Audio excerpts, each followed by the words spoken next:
How did I end up looking like this in just 2 weeks? Have you ever wondered how much work goes into making a Path of Exile league? Neither did I until recently, but asking a GGG employee will be kind of boring, so I challenged myself to make a completely new league by myself. And that goes for new mechanics such as PvE, PvP, new skills, new items, new bosses, new beasts, that is you in the reflection. I will force myself to design and show you, the viewer, fully fledged visuals and UI elements. That seems fair?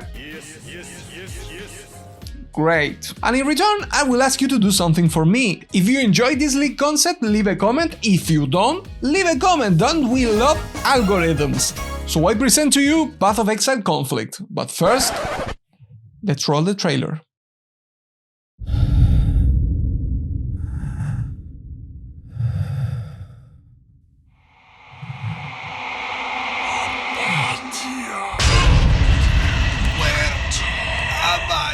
Gods!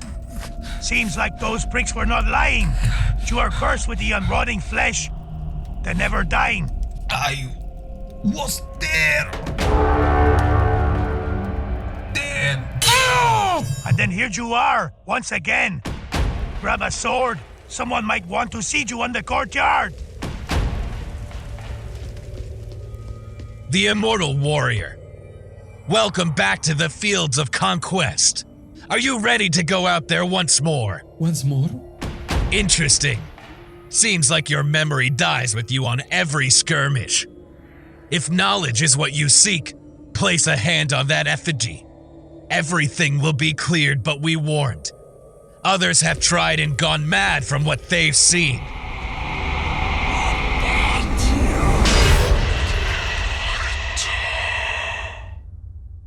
We are not strangers to the sea of madness beyond Recklast. A creature of malignant madness, born of that oblivion from before time itself. He feasted with our memories and fear. The black stars and blazing suns developed the ability to think. Voraciously seeking eternal knowledge while serving the cleansing fire. And from the depths of the temple, they cry out in agony. They are ever consuming and eternally consumed. Their hunger forever insatiable. We are just puppets for the amusement of those eldritch abominations. And even though the strings are gone, we were still guarded by their hand.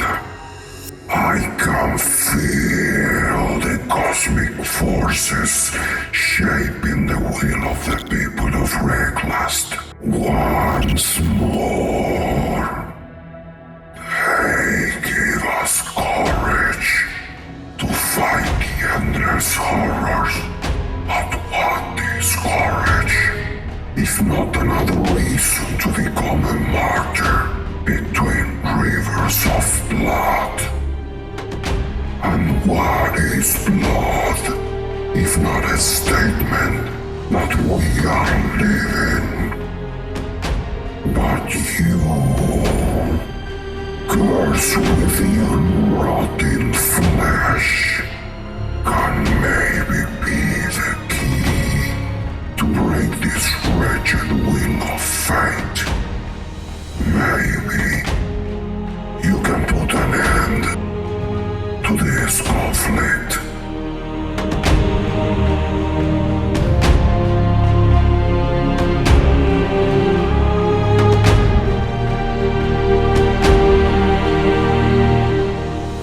Hello, I'm Chris Wildotter from Grinding Gears Gay, and welcome to my new personal league concept known as Path of Exile Conflict. Didn't know if I should approach this seriously or do something funny, so why not both? Like an orphanage website without a homepage, I have a dark sense of humor, but you know what is also dark?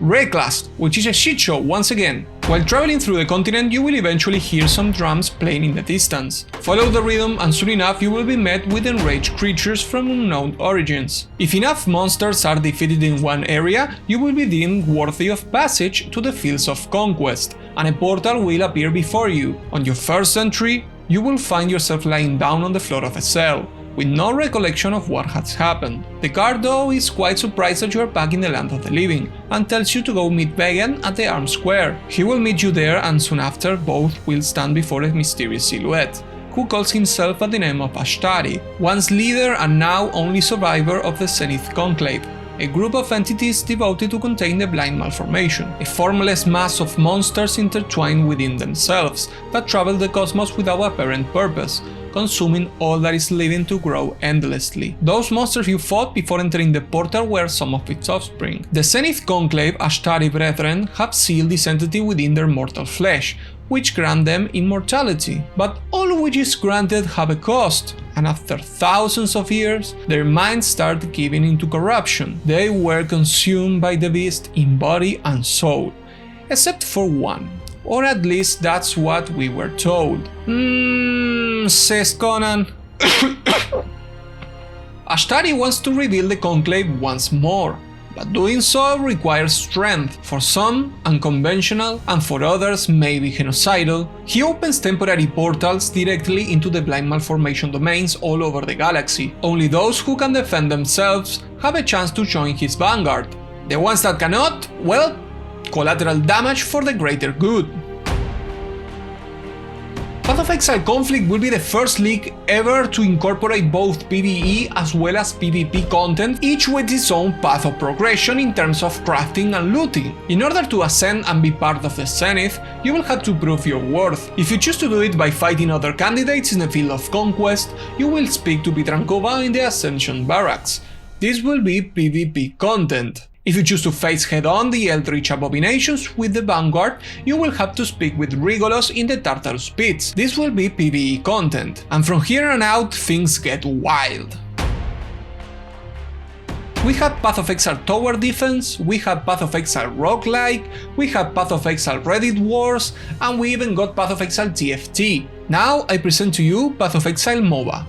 Once you enter the Ascension Barracks, you will speak with Pitrankova in order to enlist yourself as a candidate to be able to compete in open matches against other aspirants for the title of Zenith. She will ask you about the nature of your skills, and here is the moment where you are prompted to choose a class you'll be playing. Don't worry, you can change it whenever you want before any match. But what is a MOBA without a ladder? You will start at the bottom as a recruit and fight all the way up until reaching the title of Zenith, if you're good enough.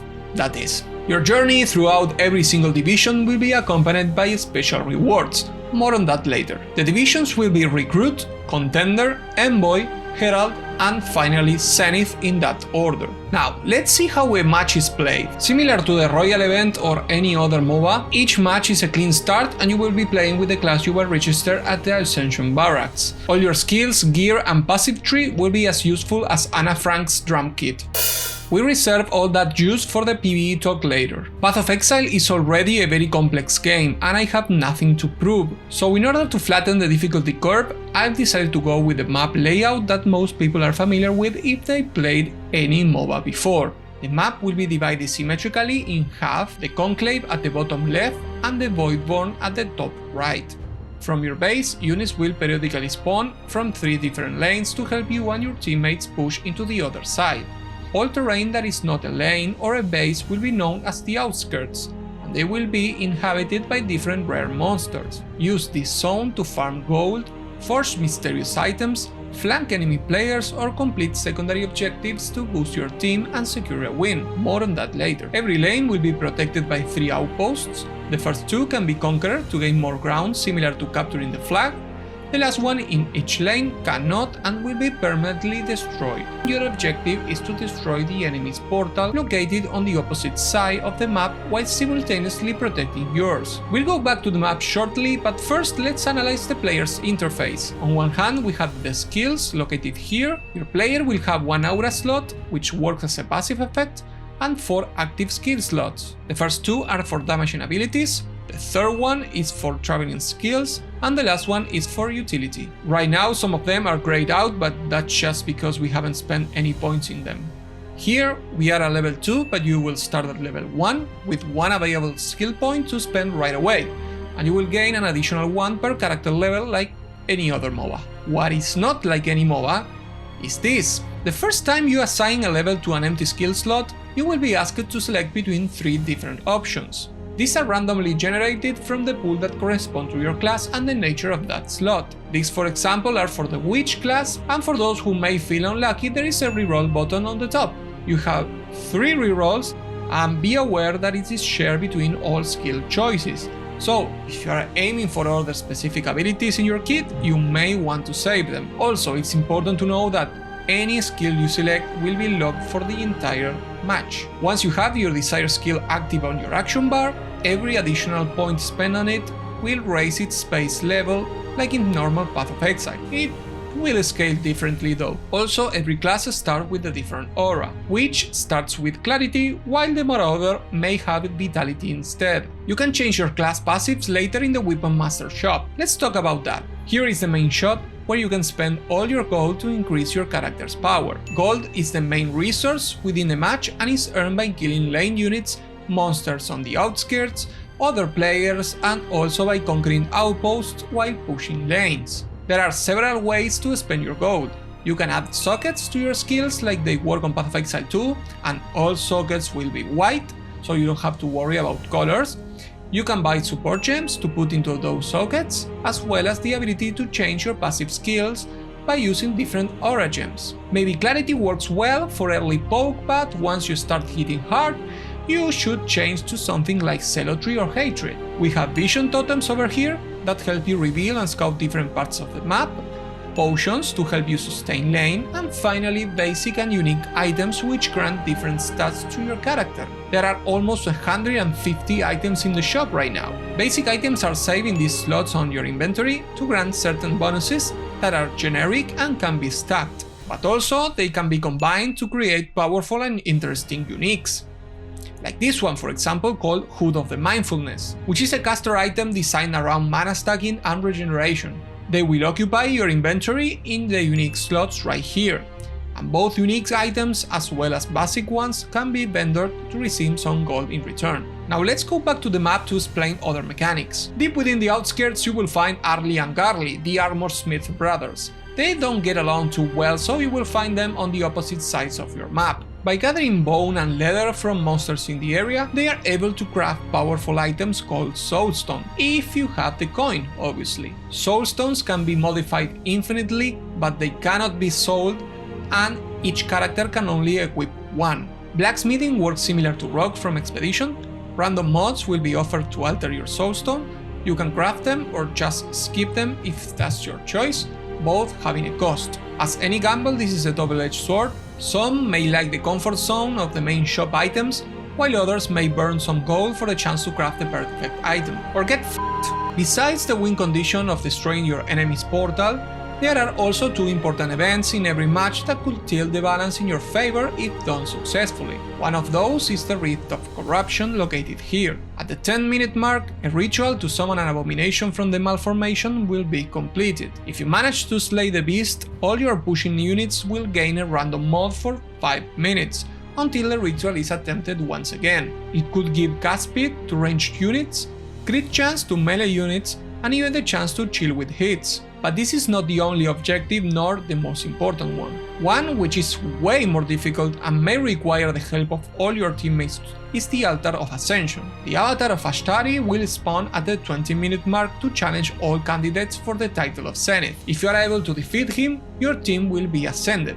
When a character ascends, it will be granted a random ascendancy and 2 points to spend on it. If you don't want the ascendancy that is offered, you can deny it. Doing so will give you instead 20% increased life, mana, cast speed and attack speed, and also the opportunity to try again for a different ascendancy after 10 more minutes when Ashtari respawns. If you win again, obviously. Finally, Ashtari has gathered a lot of powerful enemies from all rare class, but you can expect all of them to be good. This last event is a special one with only 30% chance to spawn on every single match. Located here in the map, you will see an underground vault. You will know if the event is running or not on each match because a strange red hue will be seething through the cracks of the vault. At the 15-minute mark, familiar faces from the vault will break free and start roaming the outskirts of the map. If your team managed to find the special boss and kill it, it will drop a valor for every party member. You can use it not only on any unique gear to guarantee 2 extra modifiers, but also on certain skills to upgrade them to their Val version. It's time now to talk about rewards. Main currency in Path of Exile conflict within the Ascension Barrack, that is the world of PvP, is the Token of Triumph. These tokens have 3 different uses.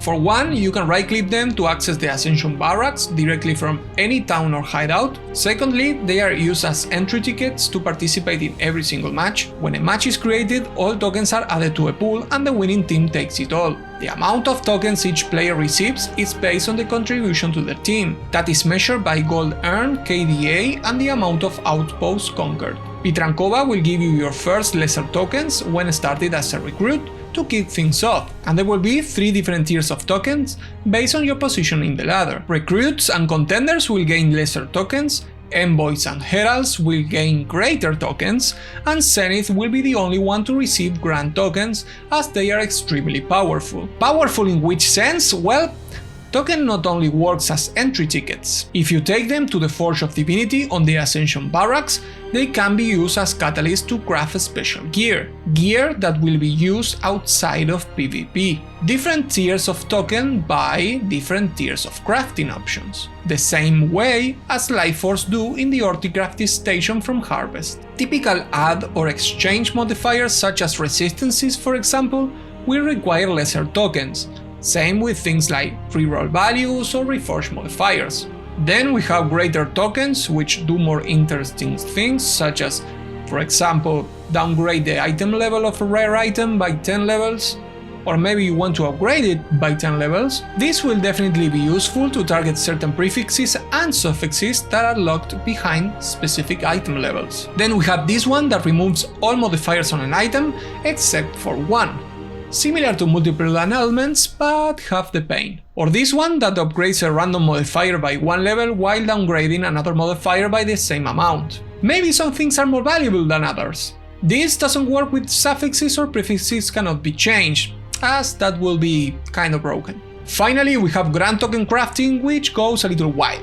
Like this one, for example, called Ore of Order, which replaces an implicit modifier with a random explicit modifier.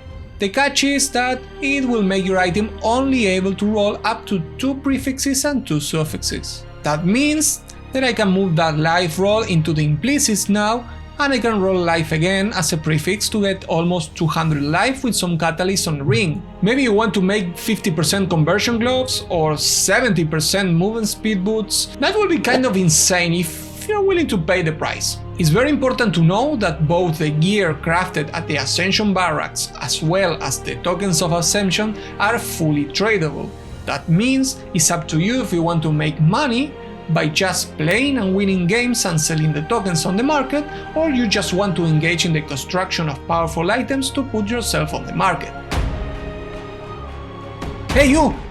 Let me see that! Like this. Ah, you have wooden planks for hands. Is PvP too hard? Well, you are not alone. 99% of players in any MOBA suck d***. Well, at least that's what 99% of players usually say. But if you're still not convinced, don't worry.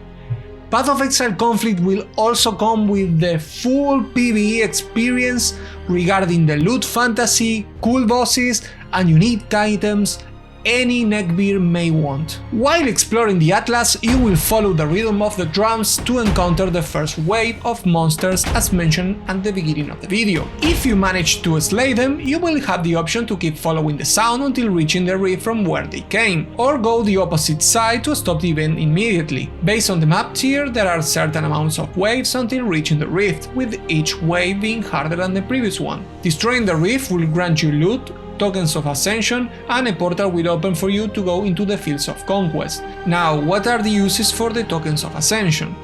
Well, same as the tokens of Triumph, you can use them in town or hideout as an easy way to access this league's main area. The only difference is this will take you to the Tartarus Pits instead of the Ascension Barracks. This is the PvE zone. Once there, you will speak with Old Man Rigolos, commander of the Vanguard, who will aid you in planning and executing skirmishes inside the Blind Malformations domain in order to expand your territory until reaching the final threat. You will take part in those skirmishes though through the war table. Resources needed by the army will be paid with tokens of ascension based on the threat difficulty.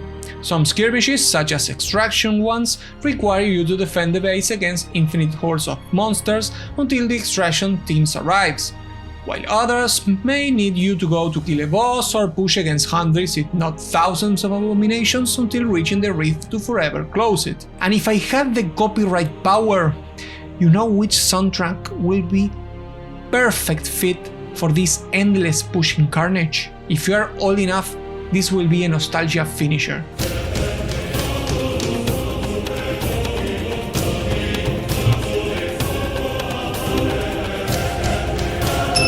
Another use for the tokens of ascension is the hiring of mercenaries. These are tough motherfuckers who are very well versed in the art of killing, who may also aid us in our skirmishes with powerful auras if we manage to pay their fees. You will unlock different mercenaries by acquiring mercenary contract cards. These are league-specific rewards that can be used or traded. Some may drop from killing void monsters, while others are gated behind bosses' loot tables. Different mercenaries provide different auras, and it's up to you to decide which of them are more beneficial. You can manage your team's composition through the mercenaries tent in the war table. Harder skirmishes will require better units, and for that reason, each mercenary on your roster can be leveled. You can spend tokens to give them experience, and when that bar is full, you can raise the mercenary's level by using another mercenary's contract card from that specific unit. That means that sooner or later you will have the entire roster unlocked, while at the same time retaining the card's value. It's really important to know that once you reach certain part of the league's content, which I'm not going to spoil, you will be gifted the Tome of the Brotherhood. If you ever wanted the benefits of being in a party but you are lacking in the friends department, or maybe like to roll on your own, here's the solution. This item can be allocated in your inventory to join the Mercenaries Brotherhood. That means you can now bring your NPC buddies with you on maps or any other league's content. Finally, the eldritch entity behind this cosmic invasion may feel occasionally threatened by your efforts to put an end to it, and may start dispatching horrible amalgamated creatures to stop you in your tracks in the form of unique bosses. These bosses can spawn in skirmishes and will always drop fragments of the beast. Similar to Simulacrum splinters, you can combine enough of them to create a map called the Blinded Heart. This will be the pinnacle and hardest content this league has to offer, where not every build will be able to complete it fully without some serious investment. Similar to Wave 30 Simulacrum, but deep into the maw of the Blind Malformation. But that is not all. Unique bosses also drop valuable currency and league-specific uniques. Let's take a look at them, shall we? I always thought that brands were a cool mechanic in-game, but lacked some customization to be on par with other skills. That idea materialized in the form of the Tinkerer's Arcanist gloves. These gloves allows all brands to attach to you instead of your enemies. They also come with cast speed, which is always important for brands, as well as some energy shield. If you are a fan of channeling skills, these boots are pretty wild. Mireia Steps boots lets you use traveling skills automatically on cooldown while channeling any ability. Shield charge while cycloning, frostblink while divine air ignite builds. I'm pretty sure some weird things may come from this one. Great! Prophecy Vision is a 2-point arrow quiver with great stats for any projectile based skill, but has a unique twist. Additional projectiles grant nothing. Instead, you deal 15% more damage per additional projectile, as the perfect shot only needs one arrow. Gravity Craving is a new armor and energy shield based unique that reflects all damage over time you take back to your enemies around you. It's a very niche chess piece for those who can withstand damage or find ways to become immune to it. Having also built-in chaos damage does not bypass energy shield is a good way to give more options to energy shield builds. Like this, there's more than 20 other new uniques this league, and I don't want this to be infinite, so I will save it for another video. Finally, as the corruption once affected the Zenith Conclave, now you will be able to channel the power of the Blind Malformation into your items to change them in different ways by using different new currencies. I'll give you one example called Orb of Leeching. When you apply this orb into a magic or rare item, one of its mods will be drained of its powers in order to boost the values of another random mod. It is important that both mods are still in the item. Trying to annul or change one will break their bond and its effect.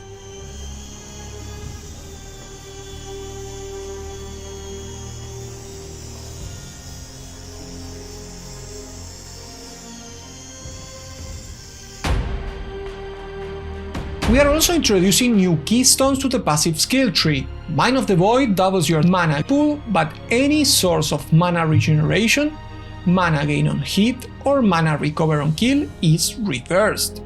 This means you need to find new ways of recovering your huge mana pool, such as recoup or potions. It also means new ways of spending mana for niche builds. Double Trouble is a new keystone in the Ranger area that allows your damaging ailments such as Bleed, Poison and Ignite to have 2 instances of damage instead of 1, at the cost of dealing 50% less damage. Great for builds that surpasses the damage over time cap, but also great for builds that benefit from stacking damaging elements. Any league will be boring without having new gems, at least active gems. Soul Grasp is a new spell gem that creates a nova of chaos damage in an area around you. When you kill enemies with this skill or hit a rare or unique monster, you gain Wandering Souls. Wandering Souls orbit around you in a wide area and hit enemies while passing through them, dealing chaos damage. As you gain more souls, they start to orbit at a faster rate. One thing that is really good about this skill is that it can be casted while moving. Start casting this skill while running to create a massive army of souls that will hit you like a tsunami of death. Chaining Shot is a new bow gem that shoots an arrow that chains between enemies, dealing physical damage. When the arrow ends its travel, each enemy that was hit takes extra physical damage based on the total amount of chains.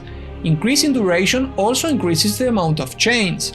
Chaining Shot can hit the same target multiple times if there is no more enemies nearby, making this gem extremely versatile both for clearing as well as single target. Elemental Tempo is a new aura gem that shifts its benefits based on your elemental attunement. When you deal cold damage, you gain Frost Convergence, chilling enemies near you. When you deal fire damage, you gain Smoking Convergence, burning enemies near you. When you deal lightning damage, you gain a Static Convergence, stunning and shocking enemies near you. This effect lasts for 6 seconds and is refreshed when you deal damage. Also, Convergence can stack if you deal more than one type of elemental damage. Now let's talk about everything you want to know about Ruthless in this league.